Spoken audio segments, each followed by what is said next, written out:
Zodiac sign Pisces. Let's see what 2026 has got for you. Well, I've got a lot of jumper cards. So 7 of Cups. Again, this card is talking about that hidden, deep, subconscious thought process. Somehow आपका दिल बहुत दुखा हुआ है. आपकी energy जो है वो चंद्रमा की एनर्जी बहुत ज्यादा रेफर कर रही है. आप बहुत ज्यादा इमोशनली होके सोचते रहते हैं. And this card is telling me that you have always given a lot to everyone, but जब आपकी बारी आ गई, आपने अपनी जिम्मेदारी सब कुछ कर लिया और आपको अब रिसीव करने की बारी आई, तो कोई आपको पलट के देखता भी नहीं है. And it seems that you are staying really lonely. You feel lonely and you feel as if कोई आपके साथ बात तक करने के लिए नहीं है. And now you are so much heart broken and you so much devastated that अगर कोई आपसे आके आज पूछना भी चाहे, बात भी करना चाहे, तो आपको लगता है कि there is no point in talking to anyone. No one is going to understand me. I always do a lot to people.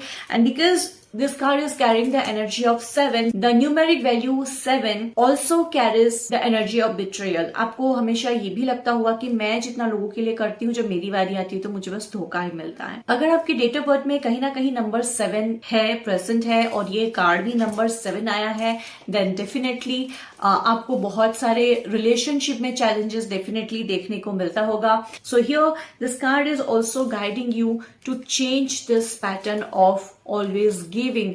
Obligations का लाइफ जीना बंद कर दीजिए. जरूरी नहीं है कि कोई अगर आपके लाइफ में है, अगर आपको वो कुछ थोड़ा बहुत भी देता है तो उसके बदले में आप उसको बहुत ज्यादा दीजिए.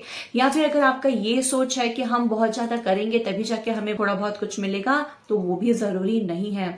Because these are the patterns which have been actually creating malefic energy around you. आपकी जो ऑरा है उसमें कंटामिनेशन आ गया है ऑब्लिगेशन का.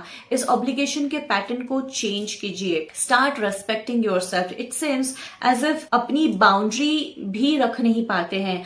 आपको लगता है कि लोग डिसरेस्पेक्ट कर देते हैं, आपको बुरा भी लगता है, but then you do not know how to deal with it next time. इसके बदले में आपको गुस्सा भी बहुत आता होगा. आप स्ट्रेट फॉरवर्ड लोगों से बहुत कुछ बोल भी देते होंगे, बट ऐसा करने से वो रिश्ते या फिर वो लोगों के साथ आपकी और ज्यादा बिगड़ जाती होगी. सिचुएशन और सुधरती नहीं होगी. Because this is not the way you must be dealing और you must be tackling the situation. अगर चेंज कुछ करना है, नया कुछ क्रिएट करना है, ये पैटर्न सिस्टम से बाहर निकलना है, तो आपको आपके खुद के सबकॉन्शियस थिंकिंग पैटर्न में चेंज लाना पड़ेगा. बिकॉज अभी तक आपने जो भी किया है उसमें आपको हमेशा चैलेंज से निकल के और एक बड़ा चैलेंज मिला है. चैलेंज से निकल के आपको सोल्यूशन या फिर रिलैक्सेशन लाइफ में कभी मिला ही नहीं है. एंड अभी आप लाइफ में कुछ ऐसे पड़ाव में आ गए हैं कि चीजें इतनी ज्यादा कॉम्प्लिकेटेड, उलझी हुई एंड कॉम्प्लेक्स दिख रही है कि आपको लगता है कि अभी इसका आगे का कोई सोल्यूशन कभी हो ही नहीं सकता. But remember one thing, that universe really wants you to see this card and understand what this card is trying to guide you.